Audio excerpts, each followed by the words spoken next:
चलिए देखिए, तो हम लोग पढ़ाई जो कर रहे हैं कक्षा 10 का केमिस्ट्री का चैप्टर नंबर 3 धातु और अधातु को हम लोग पढ़ रहे हैं। ठीक है, पिछले वीडियो में हम पार्ट 1 वीडियो में आपको यहाँ तक पढ़ा दिए हैं। इसके बाद हमें पढ़ना है कार्बन के कितने अपरूप होते हैं। तो चलिए हम इसकी शुरुआत करते हैं कि कार्बन के कितने अपरूप होते हैं। कह रहा है प्रश्न देखिए कि कार्बन के कितने अपरूप होते हैं। ठीक है, तो कार्बन के कितने होते हैं, तो 2 अपरूप होते हैं। ठीक है, पहला है हीरा और दूसरा का होता है ग्रेफाइट। याद रखना है आपको कि कार्बन के जो अपरूप हैं वो 2 अपरूप है। पहला को हम लोग हीरा बोलते हैं और दूसरे के को हम लोग ग्रेफाइट बोलते हैं। ठीक है, यह प्रश्न आपसे ऑब्जेक्टिव में पूछा जाता है 1 नंबर का। ठीक है, और इसको कितनी बार पूछा जा चुका है, इसलिए आपको इसे याद रखना है, अगले बार भी आपसे पूछा जा सकता है। ठीक है, चलिए देखिए, उसके बाद देखिए हीरा प्रकृति का सबसे कठोर पदार्थ है, लेकिन ग्रेफाइट मुलायम होता है। देखिए यह जो है आपका कह रहा है कि कार्बन का 2 अपरूप है, पहला हो गया हीरा और दूसरा का होगा ग्रेफाइट। अब इन दोनों में क्या है कि जो हीरा होता है वो प्रकृति का सबसे कठोर पदार्थ है, सबसे कठोर पदार्थ होता है। लेकिन अगर हम ग्रेफाइट की बात करें तो ग्रेफाइट जो होता है वो कैसा होता है, तो मुलायम होता है।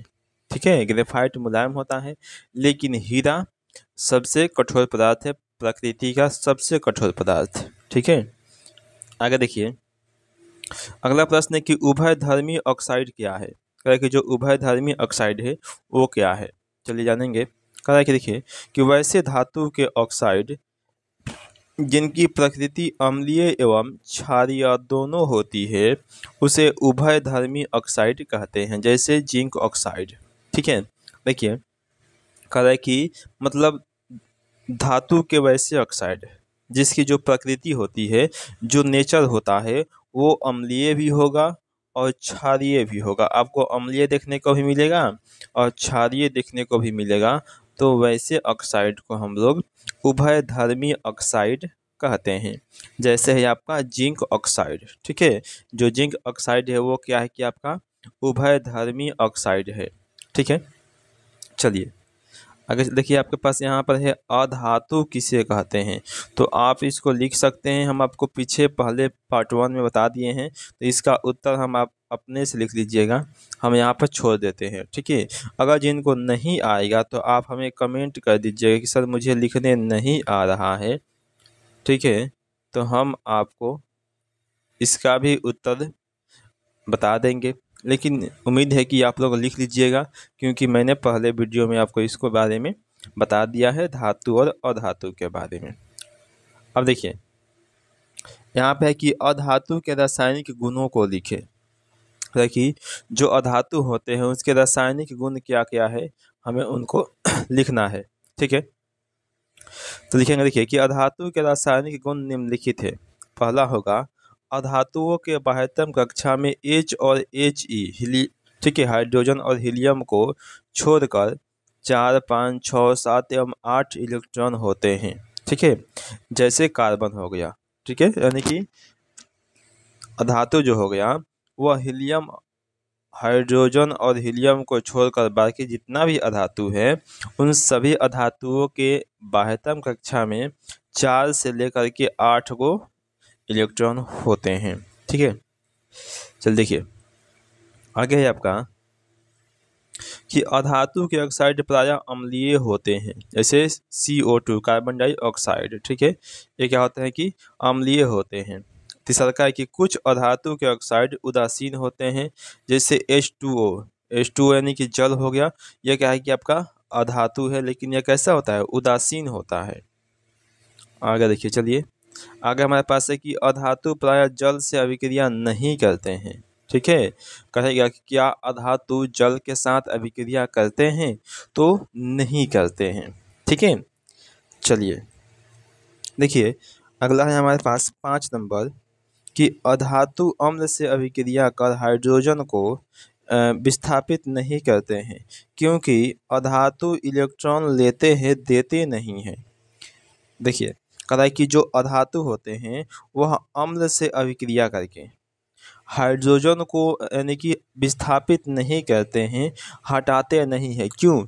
क्योंकि जो धातु होते हैं वो इलेक्ट्रॉन को ग्रहण करते हैं, ठीक है, त्याग नहीं करते हैं, यानी कि लेते हैं, देते नहीं हैं। ठीक है, चलिए अगर देखिए अगले पॉइंट में हमारे पास है, कहता कि ज्ञात 118 तत्वों में से 22 तत्व अधातु है, जिनमें 10 ठोस, 1 द्रव और 11 गैस है। ठीक है, देखिए यानी कि 118 कुल तत्व है, जिनमें से 22 तत्व क्या है कि अधातु है, और उनमें से भी 10 गो ठोस है और 1 द्रव्य है और 11 गो गैस है। ठीक है, चलिए देखिए जैसे बात कर देखिए ठोस की, ठोस में कौन है? कार्बन है, गंधक है, फास्फोरस है, आयोडीन है इत्यादि। ठीक है, ये सब क्या है कि ठोस है।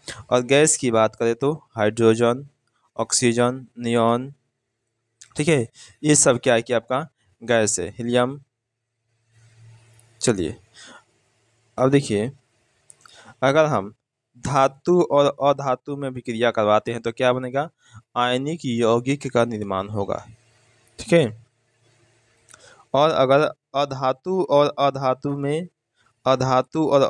में क्या करते हैं कि अभिक्रिया करवाते हैं तो सहसंयोजक यौगिक का निर्माण होगा।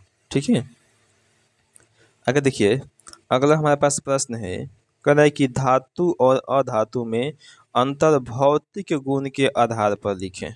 ठीक है, कह रहा है कि भौतिक गुण, देखिए भौतिक गुण का मतलब होता है कि बाहरी यानी कि बाहर से ही देखकर हम ये बता दें कि धातु और अधातु में कौन कौन सा अंतर होता है। तो देखिए अगर हम बात करते हैं धातु का तो पहला है कि यह चमकदार होता है, लेकिन यह चमकदार नहीं होता है।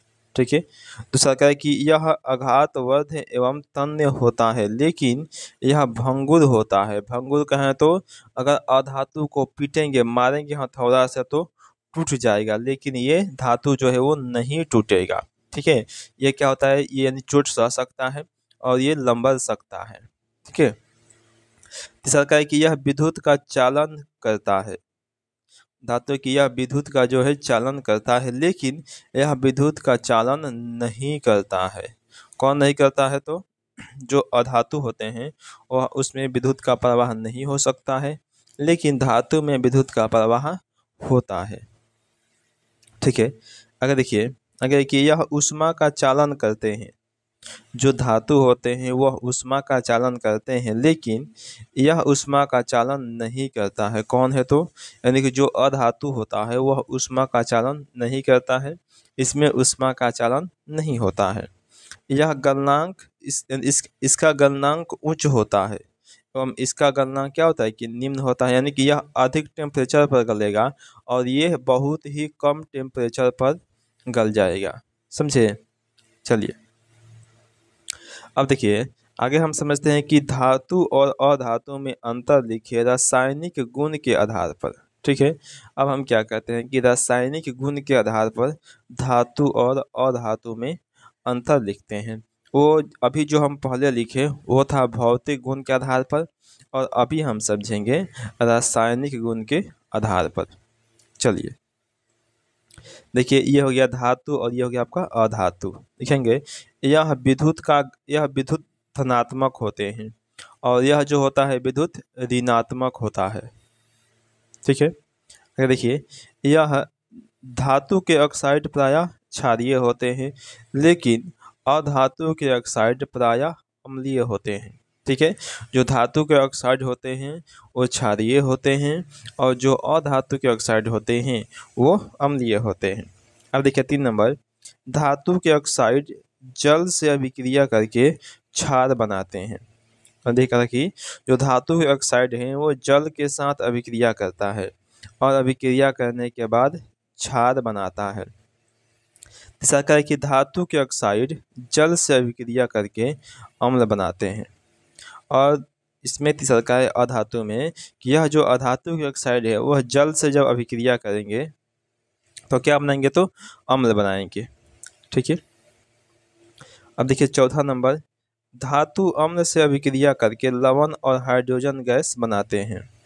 इसमें चौथा है कि अधातु अम्ल से अभिक्रिया करके हाइड्रोजन गैस बनाते हैं। कौन सा गैस? तो हाइड्रोजन गैस बनाते हैं। ठीक है, चलिए आज के वीडियो में हम यहीं तक रहने देते हैं। अब इसके बाद जो भी प्रश्न है हम आपको अगले वीडियो में बताएंगे। ठीक है, यानी कि हमारा पार्ट जो 3 आएगा, ठीक है, उसमें आपके हम बताएंगे इसके आगे जितना भी प्रश्न है। ठीक है, अगर जो भी बच्चे हमसे नए नए जुड़ रहे हैं, प्लीज़ उनसे रिक्वेस्ट है कि आप लोग चैनल को सब्सक्राइब जरूर करें, ताकि आपके पास नोटिफिकेशन जाती रहे हम जब भी वीडियो अपलोड करें। ठीक है, वैसे हमारा वीडियो डेली अपलोड हो रहा है आप लोग का सुबह में भी।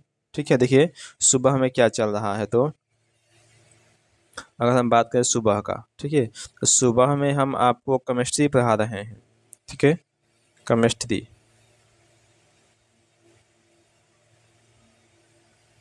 सुबह में केमिस्ट्री हो रहा है, और शाम को भी अपलोड होगा, और वो अपलोड होगा आपका शाम को बायोलॉजी। कौन था? तो बायोलॉजी, BIOLOGY। ठीक है, और बायोलॉजी को भी बिल्कुल बारीकी से शुरुआत से पढ़ाया जाएगा, चैप्टर 1 से लेकर के, और वही सारी प्रश्न पढ़ाया जाएगा जो आपके एग्जाम हॉल में आने वाले हैं। ठीक है, तो प्लीज़ आपसे रिक्वेस्ट है, चैनल पर पहली बार आए हैं तो चैनल को सब्सक्राइब कर दें और अपने दोस्तों के पास ज़रूर शेयर करें। ठीक है, तो मिलते हैं हम लोग अब अगले वीडियो में।